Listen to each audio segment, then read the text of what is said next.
Olá, minhas amigas e meus amigos, alegrias!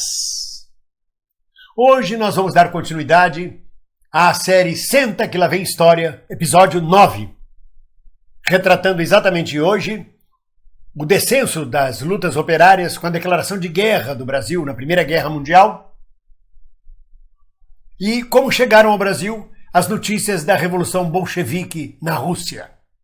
Afinal, em outubro de 1917, com o quarto torpedeamento de um navio mercante brasileiro, afinal, o governo de Venceslau Braz declarou estado de guerra com a Alemanha.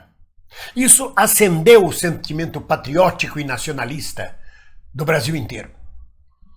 E, claro, a partir daí, tudo mais não importava. Só importava uma coisa, a defesa da pátria.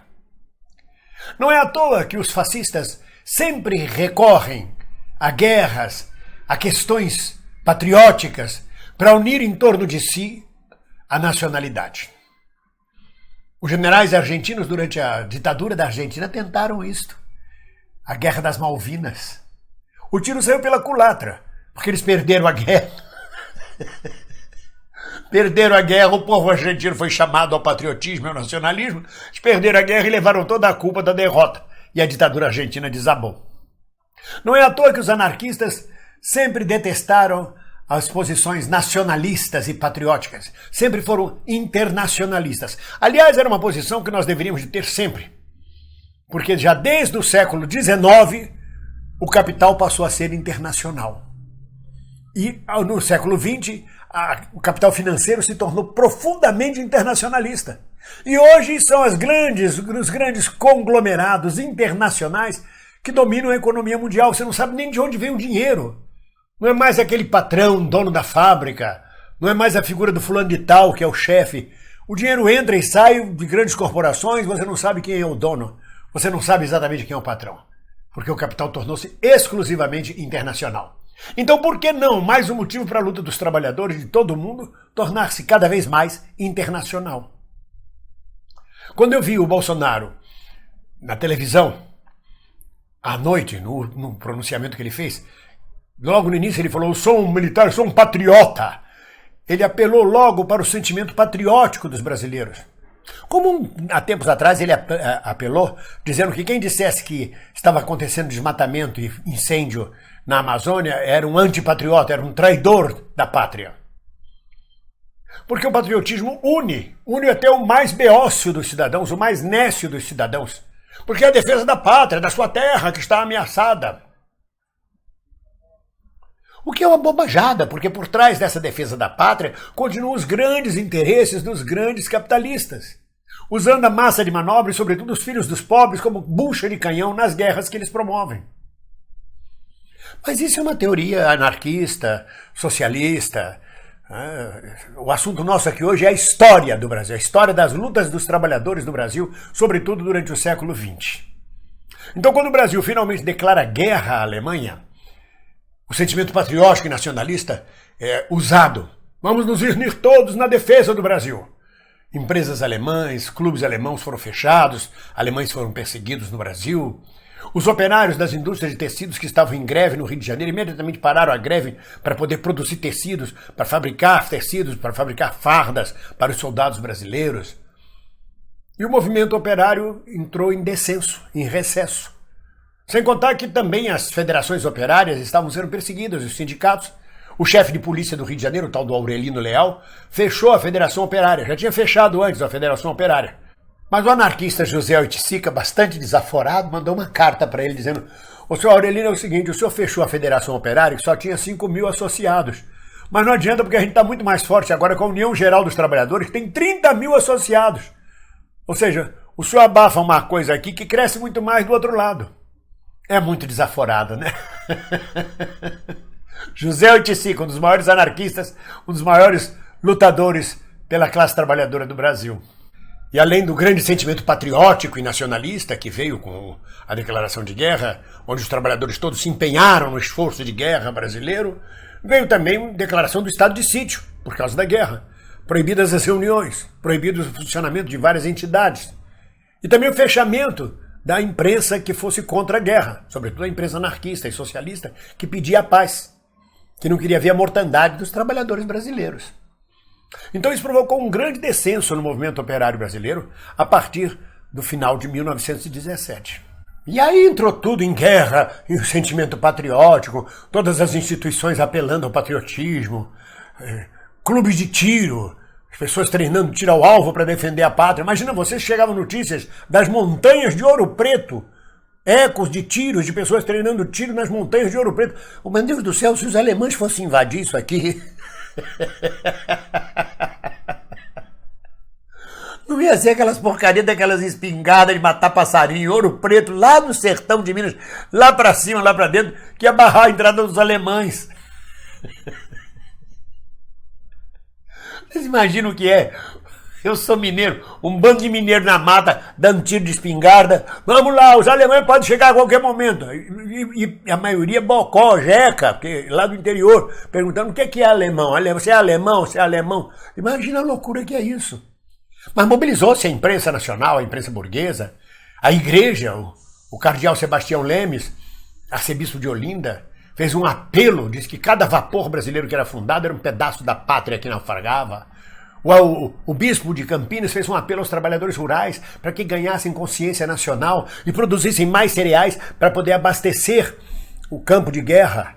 E claro, com isso, o abastecimento de cereais indo para o campo de guerra, a comida, a alimentação ficava mais cara dentro do Brasil, criando uma crise de carestia gigantesca.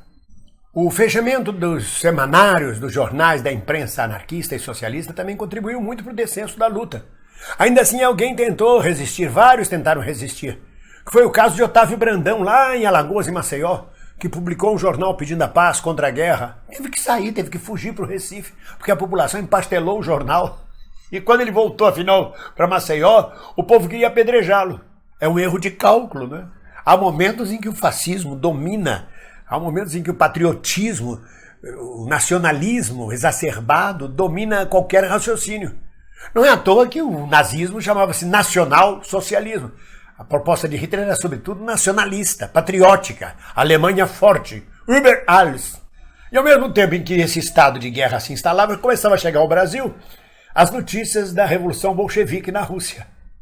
Naquele tempo não se chamava de comunistas, chamava-se de maximalistas e minimalistas. A turma do Lenin era chamada de maximalistas, que eram os bolcheviques. E a turma do Kerensky era chamada de minimalistas. Tudo dentro do Partido Social Democrata Russo, porque ainda não existia o Partido Comunista Russo. Era uma briga do Partido Social Democrata Russo. Imagina o que era o Partido Social Democrata Russo e o que é o Partido Social Democrático Brasileiro, o PSDB. Tem nada a ver com a social-democracia, o PSDB. Mas Lenin era chamado de maximalista, os leninistas, porque eles exigiam que fosse cumprido ao máximo o programa social-democrata russo. E Kerensky minimalista porque queria o mínimo do programa. E a imprensa brasileira noticiava as notícias que vinham da Rússia através das agências internacionais capitalistas, via Londres, Amsterdã, Paris. E não podia ser pior, como acontece exatamente hoje em dia. Quer dizer, quando você abre no jornal e vê as notícias, por exemplo, sobre a Venezuela, sobre Cuba, a sensação, por exemplo, se você for folhear os jornais de 50, 40 anos atrás, parece que Fidel ia cair no dia seguinte. Cuba, o povo não aguentava mais. A Venezuela hoje, olha, em janeiro, o Guaidó já era o presidente absoluto da Venezuela. Eles tentaram de tudo e a imprensa continua, e continuou, agora não tem mais o que falar. Morreu, afrouxou a história do Guaidó. A história da Venezuela persiste lá, a confusão, a crise deles. Mas se você lê a imprensa, parecia que o Maduro ia cair no dia seguinte. A mesma coisa fizeram com a Revolução Russa. A imprensa só noticiava, não, Lenin é minoria, vai cair no dia seguinte. Os cossacos, os bravos cossacos estão defendendo Kerensky. Kerensky tem um exército de 200 mil homens em Petrogrado que vão defender Petrogrado contra os maximalistas de Lenin. Os maximalistas, quer dizer, os leninistas, são bárbaros que tomaram o poder de assalto, uma minoria que não vai se sustentar no poder. A gente conhece esse papo. A gente conhece exatamente como é que se desvirtua uma notícia, como é que se cria fake news. Um mês depois da Revolução, da tomada do poder pelos bolcheviques, a imprensa brasileira continuava dizendo que eles não duravam um dia, já tinha passado um mês, 2 meses, 3 meses, e eles continuavam no poder e ampliando cada vez mais seu poder. Kerensky já havia fugido.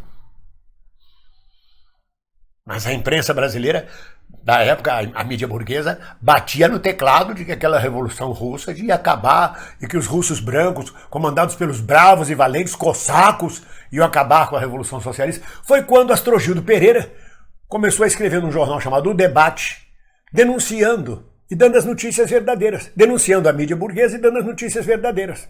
Até que o jornal O Debate foi fechado, mais uma vez, pelo chefe de polícia Aurelino Leal. Os anarquistas e socialistas brasileiros saudavam a chegada da Revolução Russa porque eles achavam que Lenin e Trotsky iam comandar uma revolução no sentido libertário, no sentido de um Estado, ou não Estado, anarquista. Tanto que no dia 1º de maio de 1918, proibidas as manifestações públicas, em locais internos, os trabalhadores, os líderes anarquistas e socialistas, exaltaram a Revolução Russa. É isso, meu amigo, o papo de hoje. Vamos continuar. Esse foi o episódio 9. Para a semana tem o episódio 10.